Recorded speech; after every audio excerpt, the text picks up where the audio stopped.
Scandalous? Sorry. We hate to admit it, but we like a scandal. News media, of course, loves a scandal, and the 1920s were no different, particularly when one of the parties was a famous writer. Now, in addition to the scandal this writer was involved in, we're also going to talk about some of her thoughts and feelings on marriage, which were considered very interesting for this time period. November 1919. Nina Wilcox Putnam was a writer of books and stories, and combing through the newspapers to find stories about her was more difficult because her name came up a lot as she contributed a lot of stories to newspapers. Nina was in the news having just married a Robert J. Sanderson. Great! We're happy for her! Well, the two of them will live under separate roofs in different towns and will only see each other on the weekends. She will not be called Mrs. Sanderson, but Miss Nina Wilcox Putnam, even though Putnam is the name of her previous husband. The new couple will also be economically independent, but they will each wear a wedding ring. Quote, I believe in monogamy. It ought not to be called a failure, for the simple reason that it has never been tried by society as a whole, I mean. On the one hand, there have been all the evasions, the hypocritical arrangements tolerated by a professedly moral and monogamous civilization. On the other hand, the monogamous union of one man has been linked up again with so many irrelevant conditions. The joint household, the woman's skill as a cook, her dependence on the man as a breadwinner. All such details are just amendments, often mischievous, tacked on the treaty of love and loyalty, which is all marriage should mean. End quote. Turning to her husband, she asked, quote, I'm sure you didn't marry me because you wanted a housekeeper, and I know that I didn't marry you because I wanted a man around the house to take care of the furnace. End quote. Mr. Sanderson said, quote, this matter of our having separate roofs is not final. In the future, we are likely to change our arrangements, as I'm going to remind Mrs. Sanderson, for I shall call her that if nobody else does. End quote. Sorry, RJ, but I'm not sure you're wearing the pants in this family. Nina continues, quote, I admit it, but just now we are not going in for the nest business. I have my country home in Madison, Connecticut. Mr. Sanderson lives in Bridgeport. His business demands that he travel a great deal, and I need a certain amount of solitude for my work. When I feel a story coming, I want to write it instead of pouring the coffee at breakfast. We shall keep an apartment in New York, which we shall share for our playtimes. We plan to run away together for our weekends and share our fun instead of our drudgery. End quote. Mr. Sanderson continues, as a matter of fact, I have to keep after her to make her do the work she ought to accomplish instead of wasting all her time on me. End quote. Ah, okay, that's pretty sweet. Nina continues, quote, that's another reason why two people who are fond of each other ought not to live together. There's a constant temptation not to get any work done at all. End quote. Ooh, hanky-panky? She continues, quote, we shall be economically independent. Each of us is earning a living, and all our arrangements will be on a 50-50 basis. Of course, sometimes one of us may be broke and sometimes the other, but in the end it will work out into equality and a joint sharing of expenses. End quote. Mr. Sanderson, quote, which doesn't mean that when I buy her a bunch of violets, I shall charge it up to the joint accounts. End quote. Nina continues, quote, it was Mr. Sanderson's own idea that we should each wear a ring. He told me he didn't think it was fair to ask me to wear one unless he did too. That seemed to me very fine of him, so we were married with a double ring service, and we each have a gold band.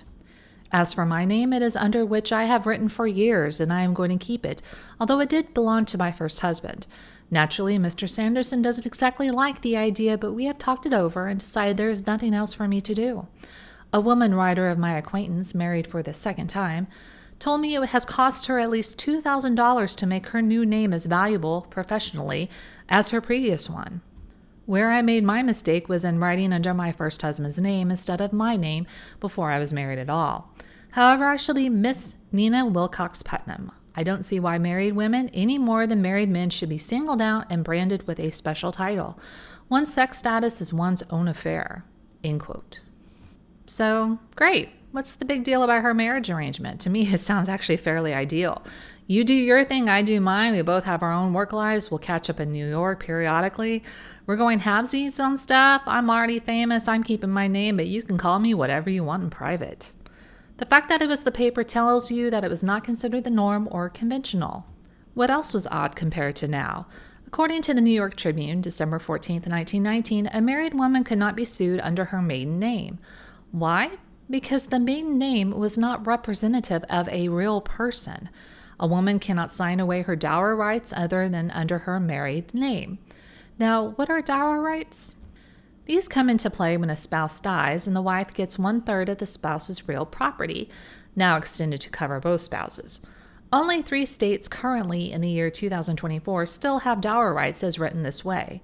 And then, if you and your hubby go to a hotel and you sign under your maiden name, Miss, and you're registering with a Mr., yes, remember, these were the good old days. What's interesting to me is that these were the kind of stories that made me think this time period was full of prudish people who never did anything wrong and were beyond innocent in their thoughts. That is so wrong. But, oh my word, reading this kind of stuff makes me think that, doesn't it? Unbelievably, they call keeping your maiden name flouting convention and an empty principle. But again, I totally get why Miss Putnam kept her old name. She became known under that name as an author. Nowadays, you could advertise on every social media handle that you got married and you're changing your name and this and that and the other, but you'll still notice a lot of people, not even famous ones, who have kept their original names. And even though they got married, they kept that original name, or even not their maiden name, but their actress name. But another reason recognized back then of why women wanted to keep their original or known name? New York Tribune, December 14, 1919. Quote, a wife theoretically shares her husband's name equally, but in reality the name always remains his because he possessed it so long before. So in renouncing her maiden name, she does not get another in its place that is her own. The husband naturally feels an intensified responsibility for whatever action or expression of thought on her part may attach to his name. End quote. So we're about a year out from the original story. Now we're in December 1920, and apparently Nina is now referring to herself as Mrs. R.J. Sanderson at one address. Now, Nina is still Nina Wilcox Putnam on her book covers and as an author, but now refers to herself as Mrs. Sanderson. Quote, we've decided that we can get all the privacy we need having separate studios in the same home instead of separate houses in different towns. Marriage has lasted a good many thousand years before we came along, and it probably will last a long time after us. And, well, we think there's a great deal to be said for it. We tried the other arrangement, and it didn't work. We found that we couldn't do nearly as much work apart as we could together, because when we were apart, we had wasted so much time wanting to be together. No, really, what happened? Because separate houses still sounds great. So now that you know a little bit about Nina as a person, and we barely touched on that, here we dive into the so-called scandal. January 7th, 1924, quote, Nina Wilcox Putnam tried to persuade me to give up my husband so that she could marry him. When I wouldn't, he went away with her. End quote. Whoa, Nellie! Who said that? That would be one Mrs. Ellsworth Bassett in an interview with the United Press. Quote, well, Mrs. Putnam may have her own peculiar ideas of right and wrong and other women's husbands, but I have my baby boy and I must carry on, end quote, Mrs. Bassett said.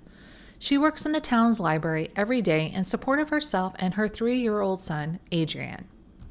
She continues, quote, Mrs. Putnam used to talk to me about my husband and her ideas of how wrong it was for people to live together as man and wife just because they were married when they were not in love.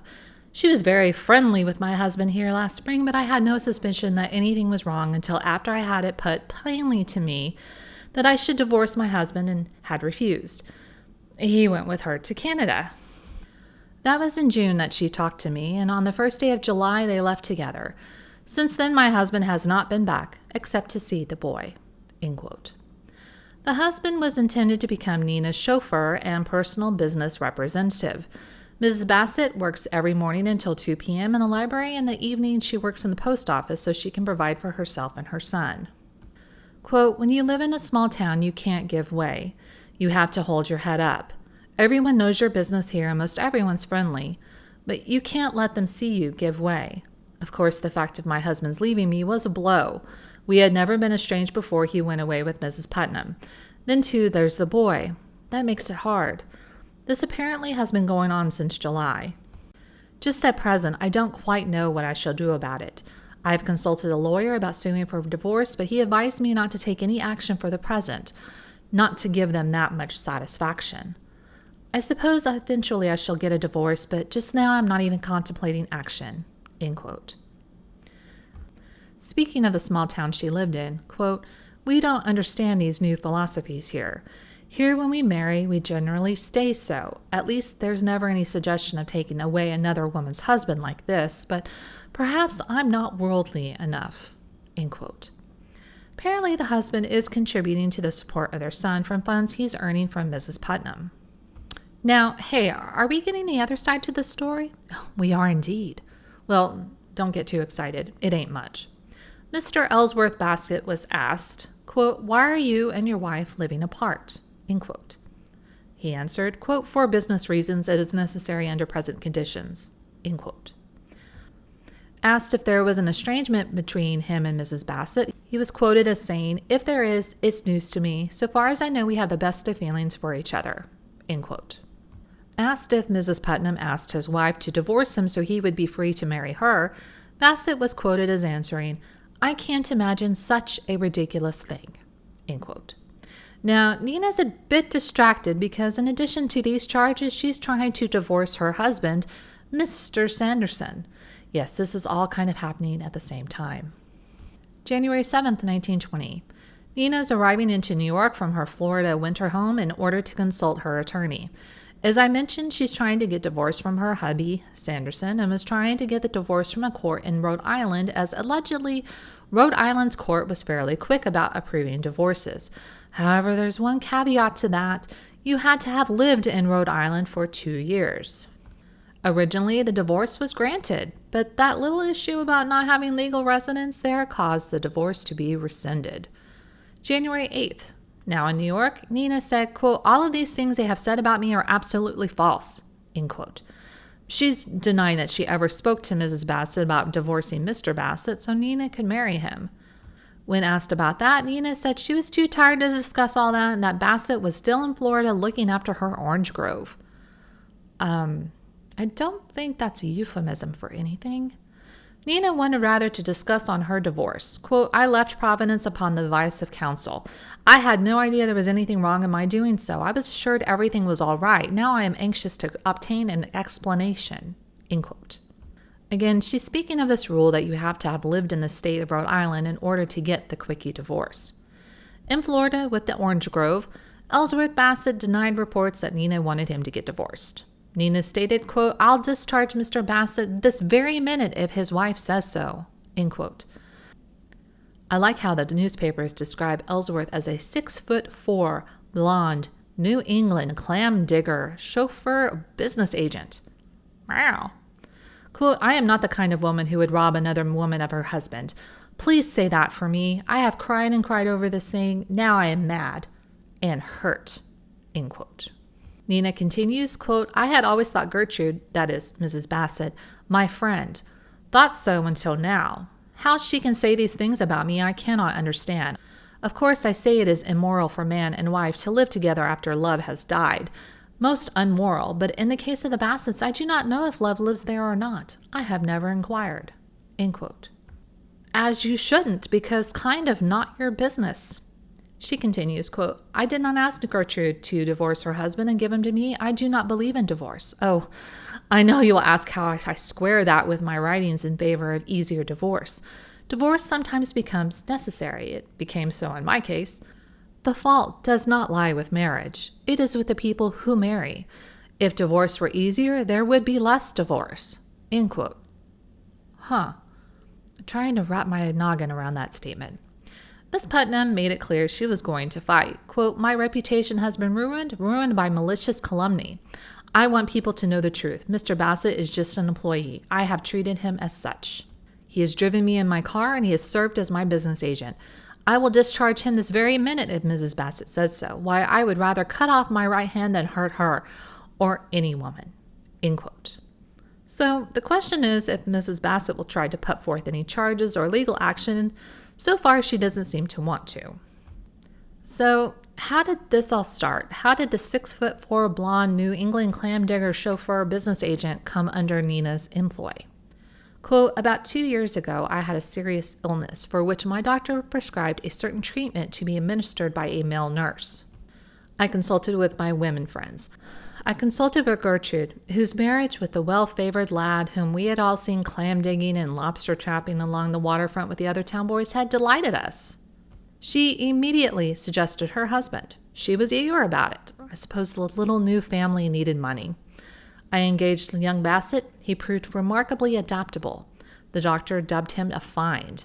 My illness passed. I had befriended Gertrude Petrie because I pitied her. We are a rather nice people in Madison. We all pitied Gertrude Petrie.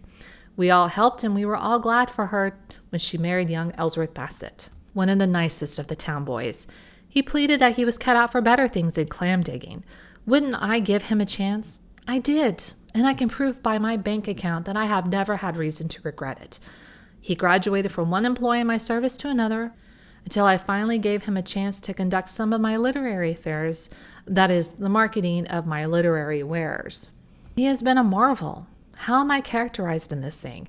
Remember, I have not seen a northern paper for weeks. I lay in my berth in the train, sick all the way from Delray, Florida to New York, and the porter wouldn't give me papers. And here, in the few hours since my arrival, I have had no strength to face the reading of them." End quote. Apparently, people are commenting on her writings and her feelings on marriage and divorce. She protested, quote, "But I am an enemy of divorce. I think divorce is criminal. Divorce, in my mind, is the last resort, and I, personally, have recoiled from divorce for many months after the time when it was obviously a necessity in my case. I want easier divorce as the remedy for divorce. See how that would work out in my own case. I had good and sufficient reasons for divorcing R.J. Sanderson, my second husband. Long ago I know that they existed, but held only by my instinctive horror of divorce, I delayed. Then, when I knew the marital relation was untenable, I laid my plans. I wanted to do the thing decently. I applied for it on the most decent grounds I could find. My lawyers approved. I thought them competent. All I wanted was divorce, and divorce without cruelty to either party. Now look what happened. My divorce rescinded, myself almost openly accused of some illegal trick which is beyond my non-legal understanding." End quote. She's speaking of the requirement to show residence in Rhode Island. Ellsworth Bassett was interviewed over the phone and said this, quote, "That is all news to me. There has been no suggestion of anything like that from my wife. Our relations, as far as I'm concerned, are as friendly as ever. And yes, you can say that they are as marital as ever, as far as I'm concerned. Now, I suppose I'll have to come north and calm all this down." End quote. Nina cries, quote, my public, what will they think? What will they say?" End quote. According to this, January 10th, Ellsworth started as a house painter for Nina. Then she decided she needed someone to drive her car as the doctor said she must drive more. And then Nina heads to Canada and he goes with her to drive her on a tour of Canada, leaving Mrs. Bassett at home with their child. Some are saying that Mrs. Bassett was not threatened, but rather jealous. Ellsworth was getting new clothes, nice attire. She was still wearing her old clothes. He returns from Canada but goes to Florida for the winter. Was he thinking too much of himself now? So no longer her chauffeur, he became her literary advisor. Then a picture of him in Florida shows him in a new English golfing outfit while Mrs. Bassett sees this as she's doing the dishes.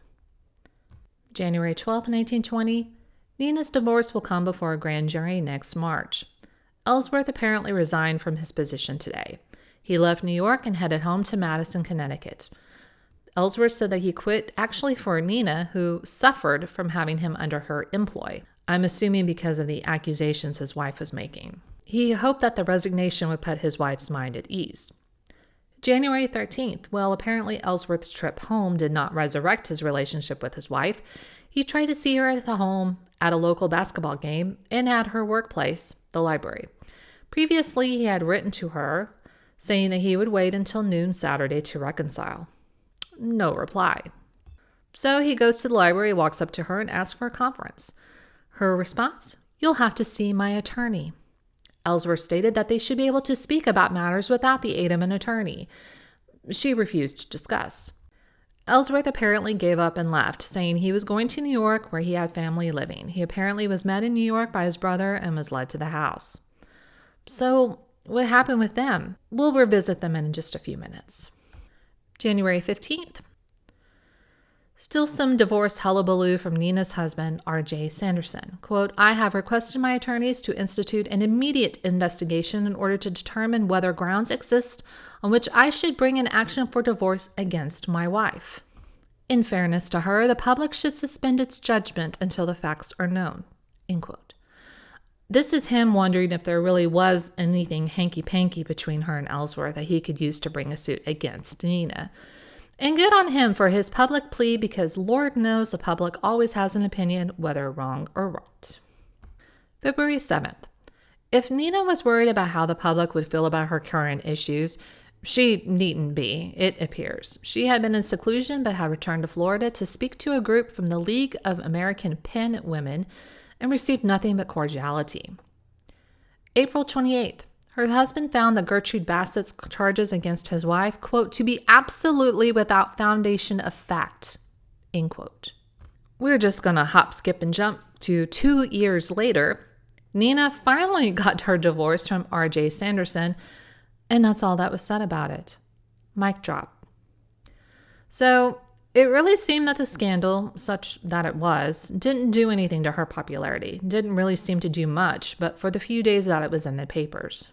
Remember, these were the good old days when you weren't at the risk of being constantly bombarded by news and scandals 24/7 if that's what you wanted. Anyway, Nina continued to write, and by the end of her life in 1962, at the age of 77, she had written about 500 short stories and about 1,000 magazine articles, in addition to her normal newspaper columns, serials, comic books, and children's literature. And one of her short stories was the basis for the 1932 movie The Mummy. You know, the one with awesome Boris Karloff that prompted future Mummy movies.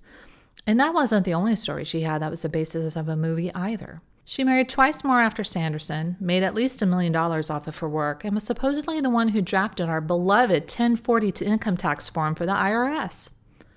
So, was there really any hanky-panky between the writer and the blonde clam digger? Who knows? Only Nina and Ellsworth knew. I can't understand his wife's frustration with him being gone so much and going to places, and she's taking care of their child and working 2 jobs. From what I could glean from my limited access to Ancestry.com and some random newspapers, Gertrude finally did sue Ellsworth for divorce around 1926, and it was apparently granted because in later census records they were both marked as being divorced. She accused him of being a polygamist, and that he would be a polygamist for the rest of his life, so yeah, little hope of them reconciling. So that's it for today. I haven't made a formal announcement, but I have started posting shorts on Tuesday evenings, just little interesting tidbits that I found in these early day newspapers that are way too short for a long video, but too interesting or too fun not to share. And then, of course, normal sized videos Friday evenings.